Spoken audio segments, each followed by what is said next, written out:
நீங்க ஆரோக்கியமாகவும், நோய் நொடி இல்லாமலும் வாழ்றதுக்கு ஆசைப்படுறீங்களா? அப்படின்னா, நான் சொல்ற இந்த டிப்ஸ் எல்லாம் ஃபாலோ பண்ணி பாருங்க.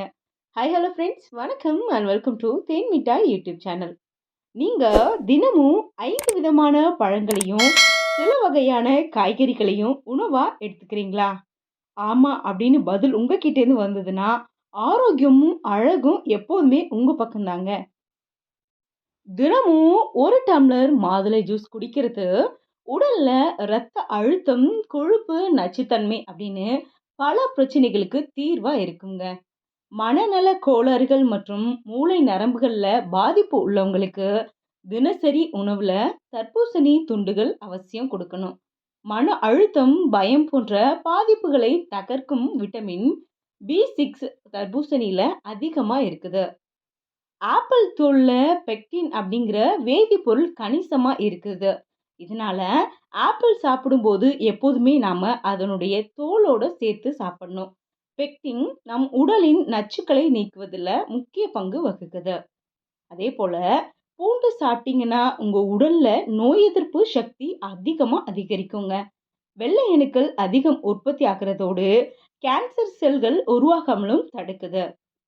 அதே போல இரத்த சோகை பிரச்சனை இருக்கிறவங்க சிவப்பணு உற்பத்திக்கு புடலங்காய், பீட்ரூட், முருங்கைக்கீரை, அவரைக்காய், பச்சை நிற காய்கறிகள், உளுந்து, துவரை, கம்பு, சோளம், கேழ்வரகு, பசலைக்கீரை போன்றவற்றை அடிக்கடி சேர்த்துக்கொள்றது ரொம்பவே நல்லது.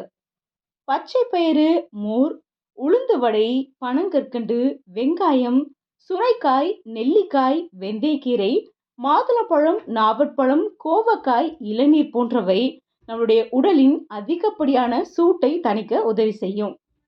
அதே போல இந்த பொன்னாங்கண்ணி கீரையை தைலமா ரெடி பண்ணி தலைக்கு தேய்ச்சி குளிச்சுட்டு வந்தாங்க அப்படின்னா கண் சம்பந்தப்பட்ட நோய்கள் அவங்கள நெருங்காது. அதே போல வெங்காயம், பூண்டு, சிறுகீரை, வேப்பிலை, மிளகு, மஞ்சள், சீரகம், கருப்பட்டி, வெல்லம், சுண்டைக்காய் வற்றல், செவ்வழநீர், அரைக்கீரை, எலுமிச்சை போன்றவை உடலில் உள்ள நச்சுக்களை நீக்கும் உணவுகள். அதனால இது போன்றவற்றை ஏதாவது ஒரு வகையில் நாம அடிக்கடி எடுத்துக்கிறது நல்லது. அது மட்டும் இல்லைங்க, சமையலுக்கு கைக்குத்தல் அரிசியை பயன்படுத்துறது ரொம்ப ரொம்ப நல்லது. கைக்குத்தல் அரிசியில நார்ச்சத்துக்கள் அதிகம் இருக்கு. இது நம்மளுடைய உடலுக்கும் உடல் ஆரோக்கியத்திற்கும் ரொம்பவே நல்லது. சுண்டைக்காயை உணவுல அடிக்கடி நாம சேர்த்துட்டு வர்றதுனால நாக்குப்பூச்சி தொல்லை, வயிற்றுப்பூச்சி தொல்லை தூர ஓடிரும். இதை நாம அடிக்கடி நம்மளுடைய குழந்தைகளுக்கு கொடுத்துட்டு வரலாம்.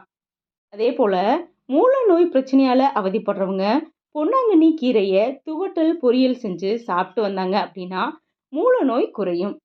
அதை விட ரொம்ப ரொம்ப முக்கியமான ஒன்று, ஸ்நாக்ஸ் சாப்பிட்றத நாம் முற்றிலுமாக தவிர்க்கிறது நல்லது. அதுக்கு பதிலாக தானியங்கள், முளைக்கட்டிய பயிறு போன்றவற்றை சாப்பிடலாம். இதுவே நாம் ஸ்நாக்ஸாக எடுத்துக்கலாம். எண்ணெயில் பொரிச்ச வறுத்த இந்த மாதிரி ஐட்டங்களை நாம் அவாய்ட் பண்ணிட்டு தானியங்கள், சிறுதானிய உணவுகள் இதில் மாறி நாம் ஸ்நாக்ஸ் செஞ்சு சாப்பிடலாம். இது ரொம்பவே ஆரோக்கியமானது, பக்க விளைவுகள் இல்லாதது. ஏன்னா ஃப்ரெண்ட்ஸ், இந்த டிப்ஸ் உங்கள் எல்லாருக்கும் யூஸ்ஃபுல்லாக இருக்கும்னு நான் நம்புகிறேன்.